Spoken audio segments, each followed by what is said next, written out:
everyone to our parent chat on back to school anxiety. Kristie and I are so thrilled to be here because we know that this is something that comes up in households across the country, probably across the world. And we just want to be here to support you through that. So one of the things that Kristie and I were just talking about is the fact that every child handles this differently. Every child has a different thing that sets off their anxiety. So the things that we talk about today may not be specific to your child, but the overall idea of what we're offering to you as a way to support your child through the anxiety will be applicable to pretty much everyone who joins in here. But let's start this off just by introducing ourselves first. My name is Coach Sheri. I'm the founder and CEO of TeenWise, and I'm a proud member of the Balance in Mind team, which is who is bringing this to you today, Balance in Mind.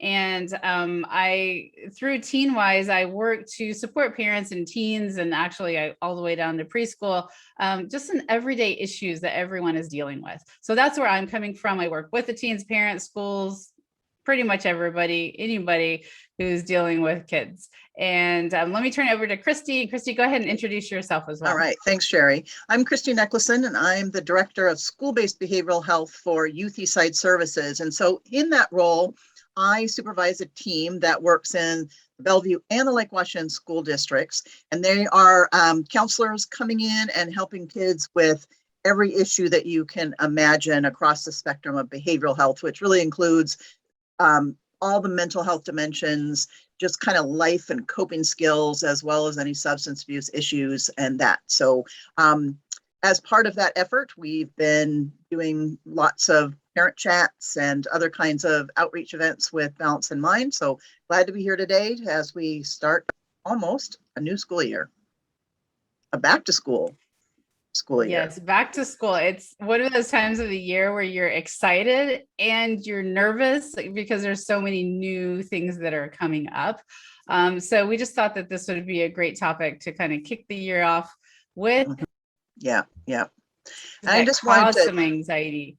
Oh, yes, absolutely. For parents. I was thinking we could have a whole nother episode on parents dealing with their anxiety, which actually I think you do have coming up the following month related with self-compassion for parents. So that is where we as parents kind of tune into that. So, my daughter's going to be 25. Well, actually, no, she just turned 25. I've lost track of my dates, which, that flew by. So I'm in an enviable place of kind of having gotten us through those teenage years and the young years, but it's very close. So I certainly appreciate it. And we still haven't let go, even with young adult children. You're still experiencing some of that anxiety and worry on their behalf. And then how it's affecting you and how do you manage your own anxiety, which is always really important, both for modeling for your kids, but also in terms of you being able to be as creative and kind of as smart as you can be about your responses to your children. We all know how challenging that can be when you're all stirred up yourself. Right. And the research shows that if you as a parent walk into the room completely stressed out, you can act like everything's fine, put on that smile like, it's all good. Right. But your kids, your bodies are in tune with each other. So if your blood, your blood pressure's up and you're anxious, they feel that. Yeah. And so you've got to take care of yourself. You can't just mask it. Yeah. You can't just fake it. Although if you are having to kind of just fake it till you make it, one of the things that you can do with that, Sheri, I think, is talk to your child about that. So you're modeling that as actually a technique of coping, which saying, right now, I think maybe I relate to you if you kind of told me how you were feeling here, because I'm feeling like really a lot of distress in my body. My heart's kind of pounding. I'm feeling a little sweaty. And so, I'm going to do some deep breathing and kind of going to, put my face into a calm place and kind of start to feel my body kind of relaxing like that. So that's one way that you can address it. That helps make sense to them. So it's not like this, they sense the undercurrent, but you're saying something else, which just then is kind of that disconnect that. Obviously, we're passionate about this. We're just diving in. Let's start. Let's back pedal a little bit and start with what are the issues that tend to bring a lot of stress, anxiety to our kids. We're going to kind of go back and forth on this. So Kristie, you start with one thing that you notice brings some stress usually at the beginning of the school year. At the beginning of the school year, I think it's a lot of that kind of thinking ahead in a way that's fanning the fumes of anxiety. So for example, starting to remember all those embarrassing moments, like the last time I was in class with this particular person and they kind of said these rude things to me, or when I, spilled my lunch tray, or I tripped over the chair or something like that. So it's like fantasizing about, oh my God, I'm working myself up into there's going to be this really embarrassing, horrible moment. Mm-hmm. So reflecting on things that maybe happened in the past, or just making new ones that might happen in the future. Oh, right? Exactly. Right. Yeah. Yeah. So especially, I think this happens for kids who, if you're talking about going to a new school, whether it's because you're going to an upper level or just changing schools, you don't quite know the lay of the land yet. So you're thinking of all these scenarios that could possibly happen. Could possibly go wrong. Right. That's anxiety really in a nutshell, is that state of being worried about, it's the unpredictability, right? I don't know what's going to happen. I don't have any sense of that. And then kind of it's natural that we would have some of that, right? With any kind of new day. Think about kind of first days of work and all those kinds of things. We all have that. But then it's when it's like you start to like go, go, go, go, go. And so everything is unpredictable. And that means that everything is potentially bad. It kind of has that correlate to it. Whereas stress is kind of then how you start to feel in your body around that. And then I just think about distress, like we get into states of distress where it's like, just in general, I'm stirred up. So it's the emotional, mental, and the physical thing all kind of coming together. Right. And many parents are going to see that, especially like the night before school, there's anxiety and excitement all mixed up into one. So, and we're going to talk about how you can steer it more towards the excitement and get away a little bit from the anxiety too. Yeah. Okay. So your first one is thinking about potential embarrassing moments. All right. So the one I wanted to bring up is lunchtime, because this for all levels, but especially middle and high school, is a pivotal time of the day. When I talk to my own clients and they're stressed about school, they're like, who am I going to sit with? How does the lunch line work? Am I going to eat what everybody else is eating? Are people going to make fun of my lunch? All of these scenarios, but really the social piece of it is big. And in middle and high school, most kids in high school especially can actually map out their cafeteria of who sits where. So it's a very specific social in the cafeteria. Have you heard that too, Kristie? Oh, absolutely. And I think that goes to how we're all really trying to find ways to feel more safe and secure. One of the things that is helpful is to kind of talk about lunchtime ahead of time with your kids and think about who they want to sit with. And if they don't have a group, like how they're going to ask somebody to sit with them and what their plans are for lunch. So it kind of takes away some of that anxiety. But I bring that up because it's important for us as parents to be able to support our kids through that and know that lunchtime is a really big deal. Okay, so what is your second one, Kristie, that you wanted to bring up? Well, I think it's that you mentioned it, where it's that night before, and kind of how do you get through that night before with all the anticipation in a way that sets you up for having maybe a better first day. So the night before and then the morning of course, it can kind of ramp up as you go, right? Both of those, exactly. Making it through that's just that.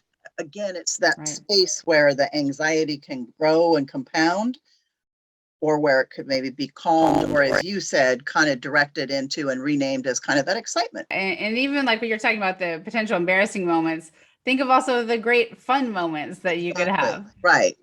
Yeah. Really, I say, kind of renaming that, relabeling that experience in your body of kind of like as the excitement, putting that positive to it rather than the negative. Right. So on this one, let's dig in a little bit about how we can help them the night before and the morning of. What can we do to alleviate some of that anxiety and stress that does start to build up? Yeah. Well, I think actually the part of the key of that is this sort of idea about kind of that preparation and planning and practice. And Mhm. depending on the temperament of your child and your relationship, and I think the age of the child, you can either be super hands-on about this, more or less directive, or really kind of, mellow back here, like, oh, it's the week before school, which is good and what we're coming up on. And, oh, yeah, I was just kind of like thinking about how, I used to kind of start to be worrying about this or that before school started. And what's going on with you about that, and especially this year when you might have had none or very little experience in the classrooms last year, and whole layer of kind of maybe worry about COVID on top of things, Mhm. just to make it more interesting, even lunchtime. We can talk about that later. Yeah. um, and so opening the door, and then that's a lot of like, asking, like I said, either direct, depending on your child, or kind of more laid back. I'm making an observation about stuff and I'm kind of inviting you into, sharing something about it. And you can kind of keep it going on that kind of pace, right? And then Right. really listening to that, and then kind of pulling out some of those kinds of threads. And so now there's an active dialogue. So there's some opportunities then. So when you're getting then to the night before, hopefully you have some things in place where maybe just that you've shared with your child kind of for some time along, like how do we deal with kind of stress and calming ourselves down. So there's wee ones, there's teens, but the breathing thing, and then the tensing and relaxing, just some really super simple things that you can kind of do anytime and place, kind of bringing those in and saying, well, let's try a couple of those. Let's see how those work. And even if you have a teen who's like, that doesn't work for me, it's like, oh, okay, well, I'm going to go ahead and do a couple because sometimes I find it works for me. Or, oh, what does work for you? Teach me something, kind of. And then I think having something planned where what's the, kind of what are they going to wear tomorrow? So that's that planning part. We always feel better when we kind of like, it's not last minute. So hopefully thinking about what makes them feel comfortable. Is there something that kind of is like their special thing, makes them feel good about themselves? Because, we all know, like, if we're wearing something that feels good and we feel like it presents us kind of as who we are and in a good light, that's kind of setting ourselves up for success. So, facilitating them thinking that through. And again, age and temperament depends on kind of how you're going to do that. But then let's plan some of those other kinds of things too, right? So maybe it's taking a walk, maybe it's watching a funny show, something that you mutually enjoy, or facilitating something that they enjoy that's kind of gets them into that good mood and that excitement piece beforehand. So those are some of the kind of main things that I think of when I'm thinking about beforehand.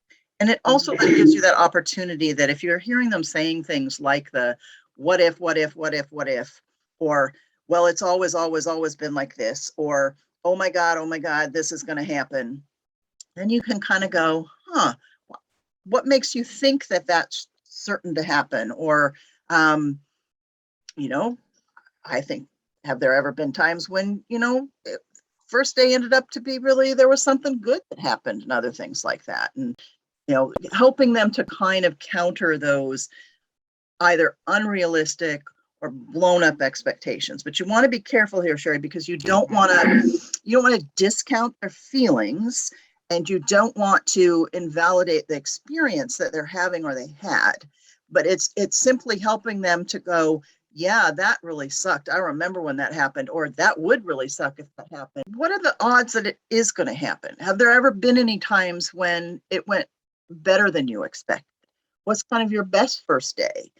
I wonder what was part of that. How could we kind of maybe influence this day in that direction? We want to say, we want them to know it's going to be okay in the long run. And so we don't want to focus on the pain of the moment, because we want to focus on the hope of it changing and getting better. Sometimes you have to start with the pain in the moment and the reality of that. And then by doing that, it allows them to kind of open their minds back up again. Yeah. Yeah. One of the things that I'll say is, if somebody's talking about all these things, validate that and then say, but you know what? I know you can handle whatever comes your way, so that you're like, yeah, tough stuff might come up, but you can deal with it. And that's all right. Exactly. I like that.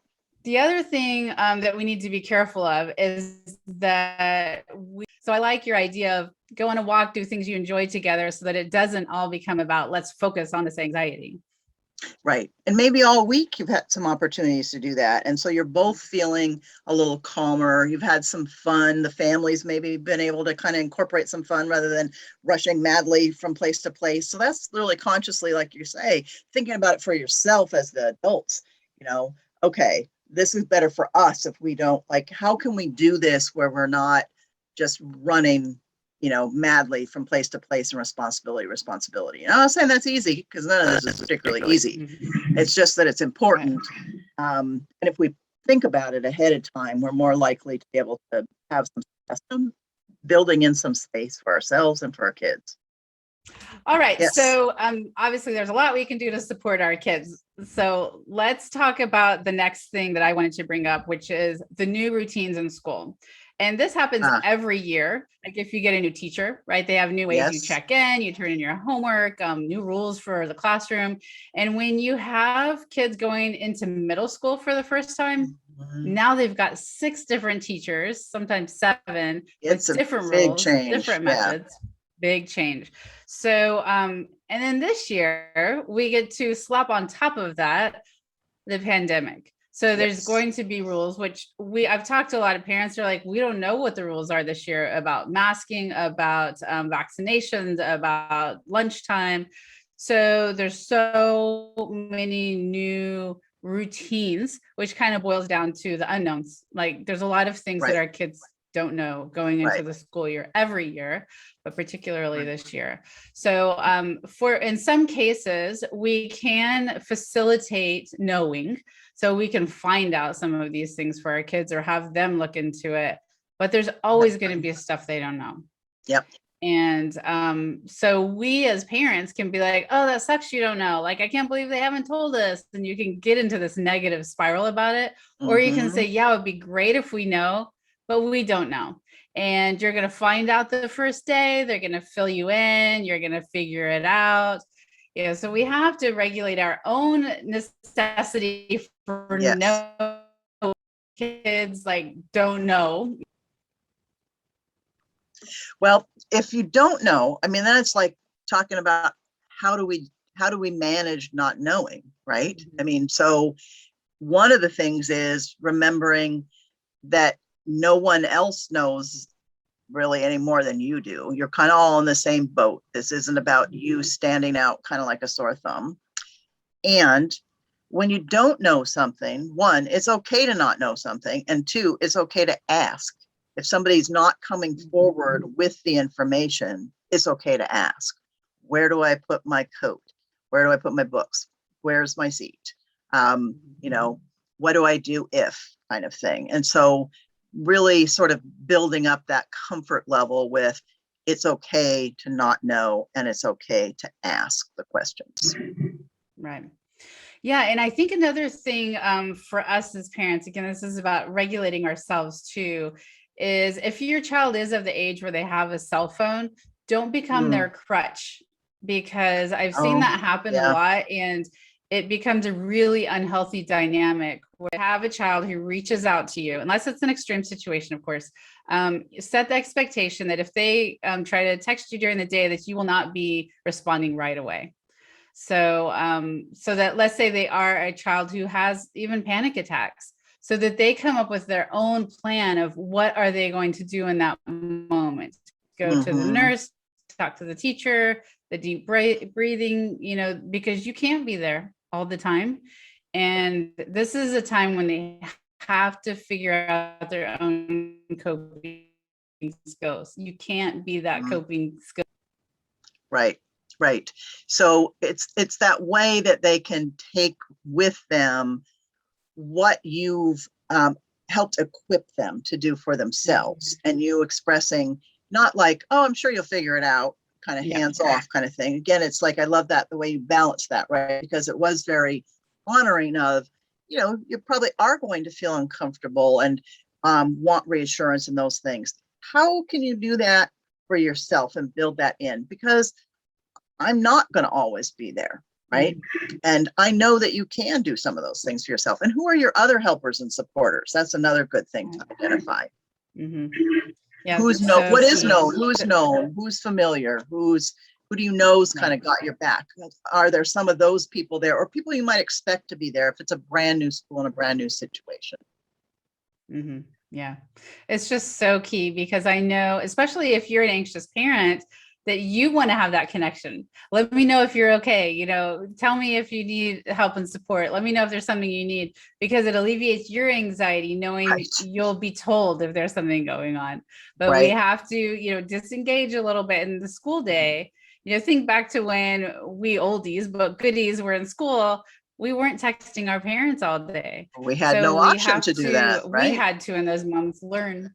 We had to learn how to cope throughout the day. Right. That's right. And some of that you can get some traction out of in those before times when we're talking about, when you're just bringing this up as the conversation, that, you know, helping your child reflect upon times they have been able to use their own kind of agency and capacity to calm down, get help for themselves, show that, you know, they kind of have some mastery in learning. And it's not the same this year as it was last year. I mean, that they've grown, they have new skills to bring into it. They've had some good experiences in the past. Bring in the positive into the present. Right. Yeah. So key. So key. All right. So let's move on to another thing you wanted to bring up after the first day of school, which after the first day of school sometimes gets left to the side.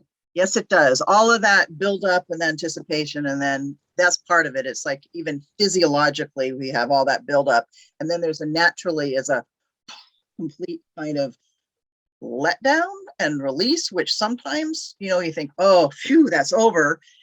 But there's also that opportunity to interpret that feeling as, oh, that was awful, and I feel so deflated now. And it was like, that was terrible and awful. And it's another one of those times when it opens up this space that can get filled up with more of that kind of anxiety fueling energy of focusing on everything that went wrong instead of what went well.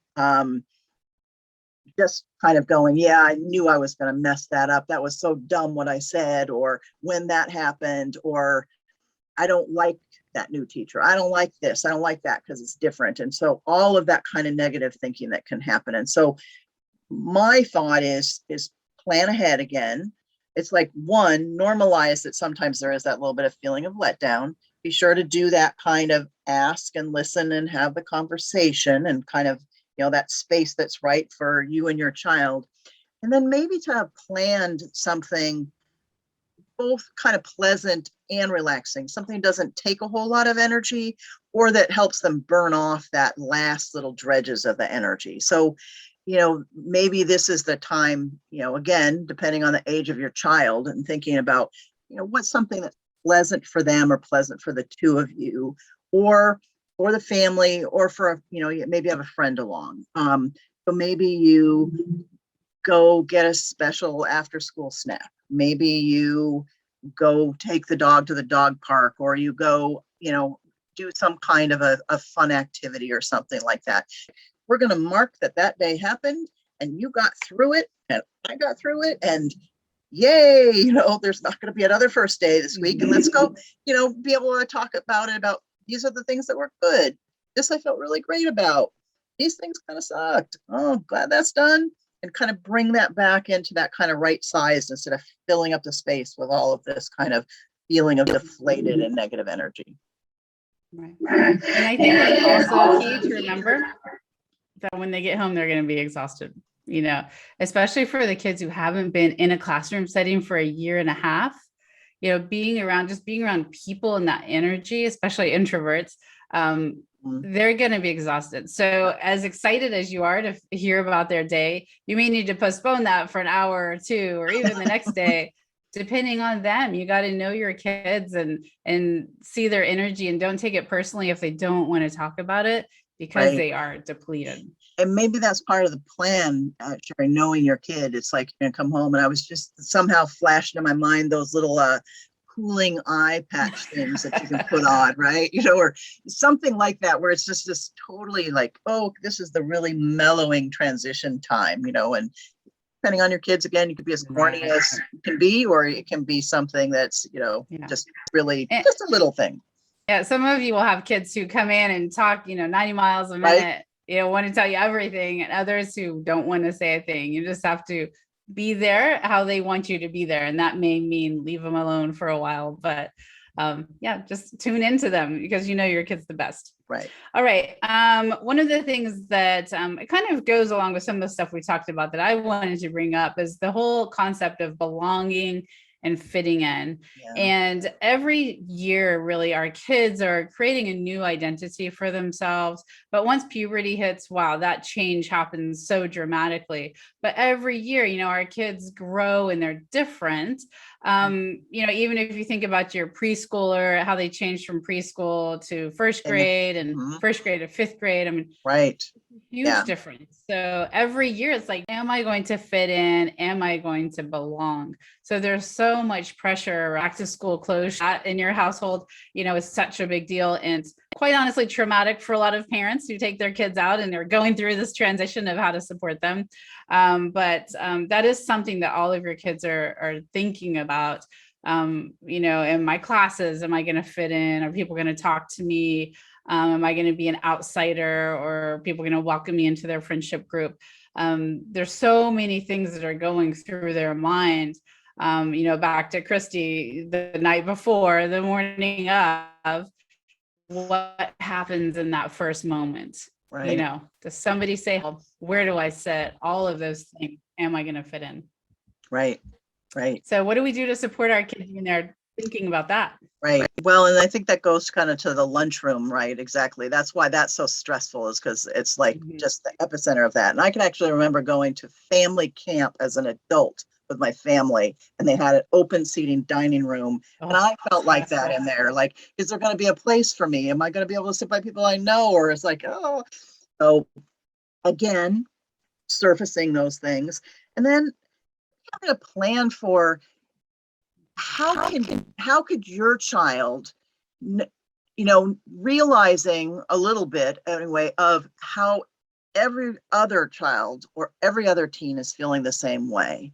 How might they be the one who reaches out to someone else and befriends them, and kind of takes that onus off of themselves about, is someone going to approach them? So you're going into the lunchroom, and so it's like inviting somebody to sit with you. Hey, let's go grab a seat. Just saying a kind word to somebody, and then I think, there's that. So that's kind of one. It's sort of having some kind of different tools, right, for that situation, because it really is so complex. So I think that's one. Another being having kind of a little bit of an affirmation for yourself that says, all the kids are nervous. That wasn't necessarily about me, that they didn't say hello, or that look didn't necessarily say anything about me. That's the other, that's somebody else's way of managing kind of their anxiety and their worry. Thinking about even kind of who do you know that's going to be there, and kind of having that plan, maybe even having a plan with them to be able to connect if you're not in the same class. But how could you maybe, I don't even just pass each other in the hallway, or just kind of, hi, how you hanging in there, kind of. So having a touch point like that with something familiar and friendly, or someone, being yourself. And let me step in for a second, Kristie, on that one. If you have a kid who doesn't have a lot of friends in that school, or they're new to the school, their touch point may be a teacher. That they go and they talk to that teacher in the morning. just kind of finding, again, that touchstone, whether it's a person or it's a place or some multiples like that, right? And then you being the one who is going to befriend or, help someone else feel like they belong, rather than kind of waiting for that to come to you. And as much as you can, I think it's hard for kids to really have that sense like truly everybody else is kind of feeling and dealing with the kind of same thing that I am. Right? Yep, and to have those positive things to say about yourself. It's like, even if that person who bullied me, or even if it's the new school and nobody's particularly outgoing and friendly to me today, I'm a good person. I like this. I do well at this. My family loves me. I've had friends before. Whatever the kind of those statements might be, that you have those kind of practiced and maybe running in your head, pulling them out when you need them. Right. Yeah. And which brings me back again to the parents. If your kid comes home and says, so-and-so was mean, but, don't co-ruminate with them. You can validate their experience and support them through it, but don't start saying, I can't believe they said that. I can't believe they did that. Or, talk about your own kid. Like, how did you handle it? Just ask them that. And well, what are you going to do if they do it again? But don't get all like hostile about it, because it doesn't help. You can have those feelings somewhere else. That's right. Yes. Yeah. Right. And you go call up your friend and say, oh, Yeah. Exactly. Yeah. It's really tough. Okay. All right. So let me go over the few things that we talked about here, and there's tons of other areas, of course, but one of the areas, we have 6 that we're talking about, the areas that create anxiety for back to school and potential embarrassing moments that they're going over in their head. The night before and the morning of is when those embarrassing moments come up even more in their heads. And after the first day of school, that anxiety can feel really big. The ones that I brought up were lunchtime, new routines at school, especially due to the pandemic, and then the need to belong and to fit in. So we've talked about a lot of different ways in those scenarios to support our kids, but let's talk about the ask, listen, and discuss. Let's reiterate that. We've talked about it a lot, but let's just put it into 3 words: ask, listen, and discuss. Let's talk about that a little bit, Kristie. Right. Well, I think as parents, sometimes we don't want to be intrusive, and sometimes we're just dying to know, so we can't not be intrusive.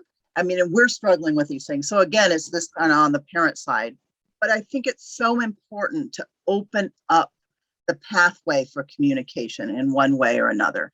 And the easiest way to do that is just to kind of do that basic kind of ask, check-in kind of thing. Hey, you've been thinking about this? Or, even like I said before, saying, I've been kind of thinking about first days of school and kind of, what's gone well for me and that. What are you thinking? And then leaving space so that they put something out there, and then really actually listening to it rather than listening to the kind of own tapes in our head that are saying, I get this knowledge in their head, got to do that, got to do that. It's like, no, this is your time for them to kind of talk and put it out there so that you really can convey to them that you're helping come alongside, respond to them about what they're actually experiencing, rather than them feeling like, no, that's just your thinking that you're kind of imposing on me. So then that listening, and then really it's the validating part, I think, is really important here. It's kind of becomes part of that, right? Which is validating the feelings and the experience, and then exploring, and in that discussion and that exploring, you're really helping to kind of correct gently some of those kind of misbeliefs, or that tendency to kind of go like, that happened before, it's sure to happen again, or I don't know what's going to happen, so I'm sure it's going to be terrible. And here you're not wanting to argue, you're just kind of wanting to sort of help them explore, kind of their thinking about that, and what are some other kinds of potentials. Is there a more positive way to think about that, or has it ever been different for them, or can they imagine it being a positive experience? What would that look like? Let's kind of think about that. And are there any elements of that would be under their control?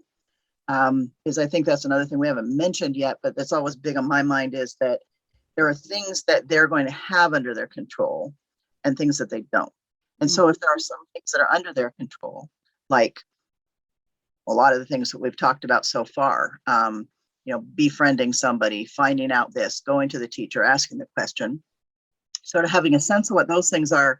And then with the things you can't control, that's where you've got those sayings for, well, rough day, aren't you, huh? Kind of thing, or we're all in this kind of together, or whatever the case might be, or you're having those affirmations and things like that. So those are ways to manage what you don't know and what you don't have control over, but having them make sure that they know that there are things that they can't control, and there are some things that they can, and probably a lot in between. So I think that helps a lot. Sometimes we just twist ourselves all up trying to control things we really can't, rather than putting our energies into responding to those in kind of ways that would be much more helpful to us and to others, or feeling responsible for things that we're not responsible for, like somebody else's, how they're behaving towards us isn't necessarily because we did X, Y, or Z. Yeah. We don't know what their story is. We don't know what their internal dialogue is. We can control saying hi, smiling at them, asking them questions. Can't control anything on the other. And if we don't have control over it, but we conclude that we're responsible for it, that's a really miserable place to be. There's nothing good going to come out of that. So it's like, let me check that out there. Did I say something mean to them? No.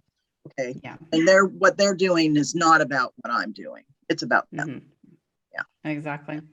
And one thing that I see kind of trips parents up in this ask, listen, discuss is we ask questions, and instead of discuss, it can often turn into a lecturing moment or invalidating. Yeah. So that's where we as parents can really be mindful that when we ask a question and our kid answers it, that we're listening, not for the opportunity to change everything or to fix everything or to impart our wisdom, but to really listen, because that's what they want. Right. They just want us to listen. Those corrections that you were talking about, Kristie, those aren't a lecture either. They're like a small question, like, oh, do you think that's going to happen again? Or what are the chances of that happening again? Yeah. Or I wonder, which is one of my favorite phrases. And I actually found a book that is, I think I haven't read it yet. I was so excited to find it. But it's called Wondering. And it's about Fred Rogers from Mr. Rogers' Neighborhood. And it's like the psychology and parenting techniques kind of embedded in what he was doing.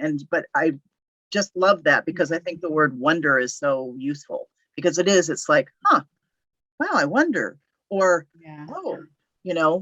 it seems like you're feeling this way. I wonder if, you were to do or that, what do you think would happen? And it gives them that opportunity then to go back and think, how can I problem solve that? How could I kind of bring my creativity to it? It doesn't actually help them think that, it just helps them do that. Right? I mean, it's like, it gives space for them to show up.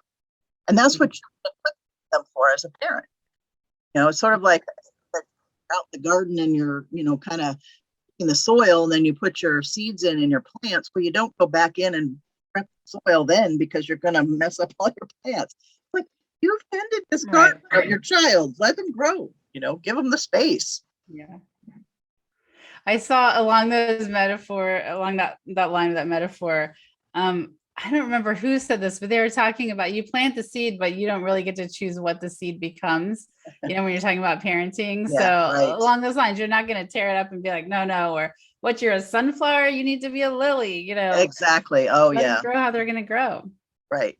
So let's think about, what does the lily need instead of the sunflower, and how do you help the lily be the best lily that they could be, right? Yeah. Instead of trying to be something that you're not. And if we could master that, we would just be so ahead of the game. Yeah. Right. Okay. Lots that we have talked about today, but I think really it all boils down to the ask, listen, and discuss, being there for our kids, managing our own anxiety, our own self-care, and being in tune with our kids of what they need and where they are in that moment. Sometimes we got to just let go of our agendas and we have to think about what do they need and even who are they, because that can change from day to day with our kids. So if we can step up and do that as a parent, then that's half the battle. And you know, like you were talking about, Kristie, our kids can't control everything. We can't either. And so we have to just be there. That's right. And therefore, we can really learn and model very, very helpful things for them. And again, it's managing kind of that for ourselves. And one thing I did want to kind of loop back to, Sheri, where we started was with talking about that sort of the spectrum and about, you know, kind of how some kids, they're going to just be like fraught with anxiety. Others are going to be like, I don't care, it's all fine. And others are going to be, you know, they could be all over the map, depending upon, you know, their individual temperaments, kind of how they're wired, their experiences and everything. And so important, as you're saying, to tune into that. And then also not to kind of conclude, I guess, that, oh, this is a problem. I mean, a lot of this is just very normative. It's like we all experience it. It's a matter of kind of how do we best manage it and cope with it.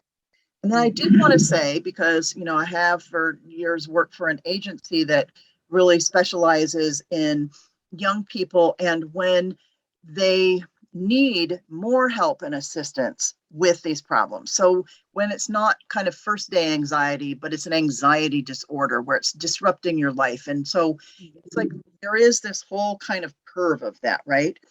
And I just want to plant this seed in parents' minds of thinking about, like, with physical health, we think about, you know, if you have a sniffle and a cough, you know, barring these days when everything could be a sign of COVID. So then we have to manage that, right? But in kind of regular times, you go like, oh, my kid or I have this cough or a sniffle or something like that. We have kind of things, we maybe take some vitamin C, you know, have some honey, different kinds of things, make sure to get sleep and fluids. And if it gets better, great. If it persists, and now the cough is all the time, or we're having trouble breathing, or we're just so clogged up that it's really interfering with kind of our ability, it's prolonged and it's getting worse, we go to a professional to help us with treatments that are kind of, you know, beyond what we could do for ourselves. And we all think this is fine. If we could start thinking that way about kind of our emotional and behavioral experiences. So for example, with anxiety, you know, I'm anxious and a little stirred up about the first day of school, but together we kind of get through it. And this was bad, but this was okay. And we're still kind of managing it. Great. If you have the kid that you've done all of those kinds of things and they cannot get out of bed in the morning, or they're kicking and screaming and it doesn't end at the schoolhouse door, but it continues all day, and that it's like thinking about that same model about, you know, what's the degree of this, the degree of disruption, and can you treat it yourself, and how long does it go on? And then recognizing that for some folks, it's a bigger thing right now, and getting some medicine, professional help, all that is kind of, you know, that's what you do. That just makes sense to do that. Rather than we have this expectation that we don't think we would do that if we were developing, you know, symptoms of pneumonia from a cold. If we're developing symptoms of an anxiety disorder or social anxiety that, you know, is just a phobia that's just got us like shut down, we don't, with the pneumonia, just kind of get into bed and say, well, it's my fault that I can't kind of struggle through this. Yeah. And what's the matter with me? And nobody can help me, and I can't get any help, or that means something bad about me. We don't do that. So why do we do that with the kind of more on our emotional wellness? And we really, if we could think about that the same and think, oh, yeah, this is getting a little bit more, you know, kind of serious and bigger. And so I think we need to find some other kinds of treatments and some other degree of help and some other kinds of, from people who've maybe had more training with that kind of thing. Just like there's an in-between, right? It's not like you just ignore it until it gets really bad. You know, if you do see your kids' anxiety, maybe you start meditation, or you're making sure they're not overscheduled, or, you know, there's different things along that spectrum. before therapy comes into play. Exactly. But that should always be right. part of because, it if you need it. Exactly. You don't like then make everything into an illness that isn't, when it's part of just kind of normal life and normal experience. And what you need to do is kind of, see if you can manage it. Yeah, absolutely. Yeah, those would be two ends of the spectrum for me. Yeah, I love that. I'm glad you brought that up, Kristie. All right, so we want to continue this conversation. We're out of time today, but for those of you who've joined in with us, make sure that you know that we're there to support you. This is obviously in the Facebook is where we're releasing this mainly. You can continue the conversation there. If you have questions for either of us, put them in the comments and we'll make sure that we get back to you, because we're here to support you. That's what we're doing. I will close up today with a quote that I think will kind of help us keep things in perspective here. There's two of them. I can't decide. I'm going to tell them both because I can't decide which there you go. Yeah. Okay. So the first one, life is 10% what you experience and 90% how you respond to it. So true, huh? That's exactly what we're talking about right now. That's by Dorothy Nettermeyer. And the second one is, and this was very relevant for this last year, we must be willing to let go of the life we have planned so as to have the life that is waiting for us. And that's E.M. Forster. Both so relevant right now.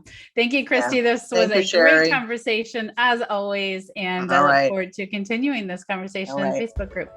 Here's to that better first day of school.